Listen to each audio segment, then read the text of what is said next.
جنوبی کوریا کے پرسکون دیہی علاقے میں جہاں سرسبز کھیتوں کی قطاریں دور تک پھیلی ہوئی ہیں، ایک خاص گاؤں آباد ہے جس کا نام انہنگ ہے۔ یہ گاؤں نہ صرف اپنے تاریخی گھروں اور حسین نظاروں کے لیے مشہور ہے، بلکہ یہی سے کوریائی معاشرے کو بدلنے والا ایک اہم باب شروع ہوا تھا۔ کہتے ہیں آج سے تقریباً 6 صدیاں پہلے ایک ذہین اور بہادر کوریائی سفارتکار چین سے کپاس کے بیج چھپا کر کوریائی سرزمین پر لایا تھا۔ یہی وہ لمحہ تھا جس نے کوریا میں کپاس کی کاشت کو فروغ دیا اور یہاں کے لوگوں کی زندگیوں کو ہمیشہ کے لیے بدل ڈالا۔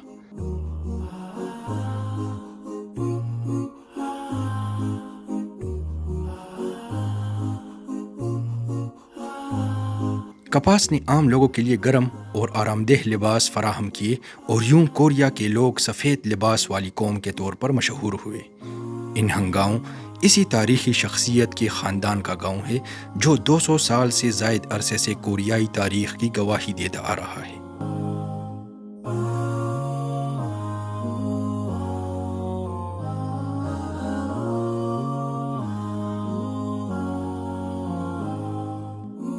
یہ گاؤں محض ایک عام بستی نہیں، بلکہ ایک سوچ سمجھ کر منتخب کردہ، یہاں کے عوام کے عقائد کے مطابق مقدس مقام پر آباد کیا گیا تھا۔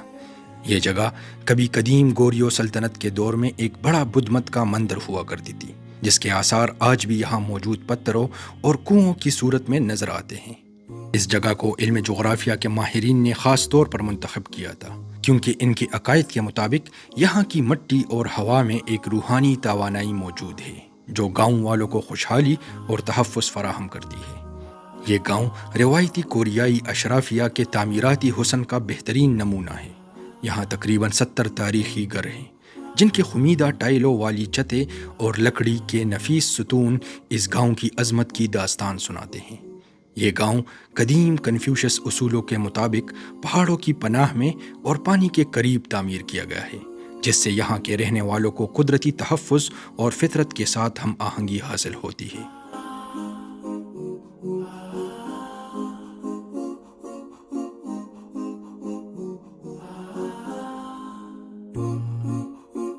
انہنگ گاؤں میں کئی تاریخی عمارتیں خاص اہمیت رکھتی ہے۔ گاؤں کا تعلیمی اور ثقافتی مرکز وہ بڑا ہال ہے جہاں پرانے وقتوں میں دانشور اور طلباء جمع ہو کر علم حاصل کرتے تھے۔ یہاں کا مرکزی ہال گاؤں کے لوگوں کی سماجی تقریبات اور اہم اجلاسوں کی میزبانی کرتا تھا۔ ایک خاص لائبریری بھی یہاں موجود ہے جہاں ہزاروں نایاب کتابیں آج بھی محفوظ ہیں۔ ان کتابوں کی وجہ سے یہ گاؤں ماضی میں علمی اور ادبی سرگرمیوں کا مرکز تھا۔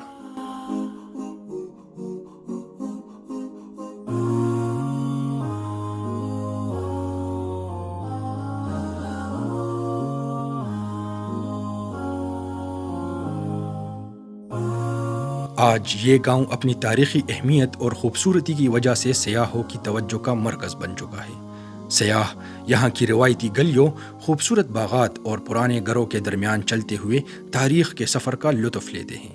یہاں آنے والے لوگ اپنی تصاویر میں ان خوبصورت تاریخی مناظر کو قید کر کے ماضی کی جھلکیاں ساتھ لے جاتے ہیں۔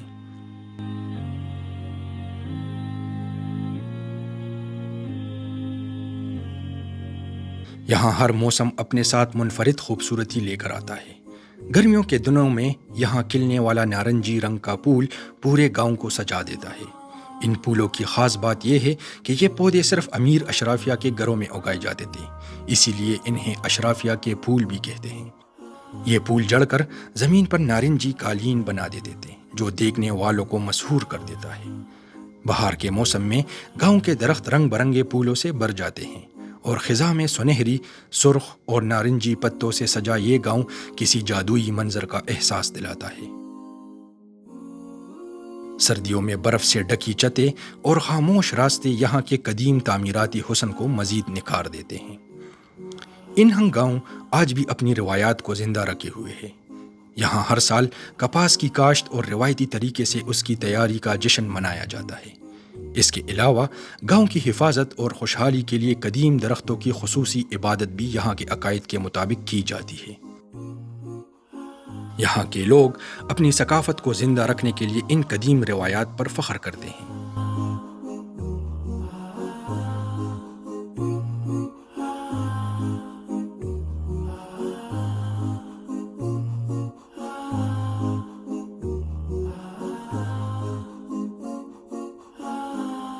یہ گاؤں صرف ایک تاریخی بستی نہیں بلکہ جنوبی کوریا کے ماضی اور حال کے درمیان ایک خوبصورت پل ہے۔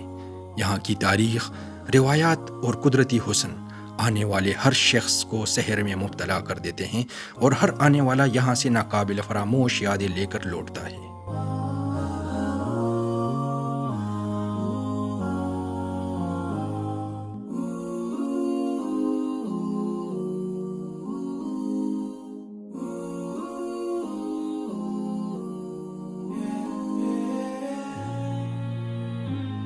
آپ کو یہ گاؤں کیسا لگا؟ کمنٹس میں بتانا نہ بھولیے۔